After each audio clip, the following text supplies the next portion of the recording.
নির্বাচন ও সংস্কার প্রসঙ্গে অন্তর্বর্তী সরকার শেখ হাসিনার সুরে কথা বলছেন বলে মন্তব্য করেছেন বিএনপির স্থায়ী কমিটির সদস্য আমির খসরু মাহমুদ চৌধুরী। শুক্রবার সন্ধ্যায় চট্টগ্রাম নগরের একটি অভিজাত ক্লাবে সাংবাদিকদের সম্মানে আয়োজিত ইফতার মাহফিলে এমন মন্তব্য করেন তিনি।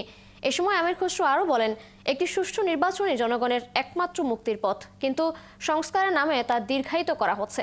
বিগত ফ্যাসিস্ট সরকারও উন্নয়নের গল্প শুনিয়ে জনগণকে সুষ্ঠু নির্বাচন থেকে বঞ্চিত করেছে। বর্তমান সরকারও সেই পথেই হাঁটছে।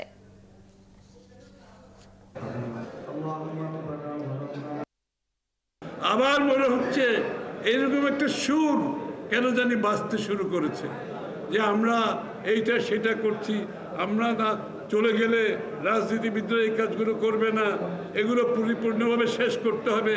সরি, এটা আপনাদের দায়িত্ব না, এটা দায়িত্ব আগামী দিনের বাংলাদেশ এর মানুষ যাদেরকে নির্বাচিত করে সংসদে পাঠাবে, এটা তাদের দায়িত্ব। গণতন্ত্র ফিরিয়ে দিন, ভোটাধিকার ফিরিয়ে দিন এবং দ্রুত নির্বাচনের দিনকাল ঘোষণা করুন।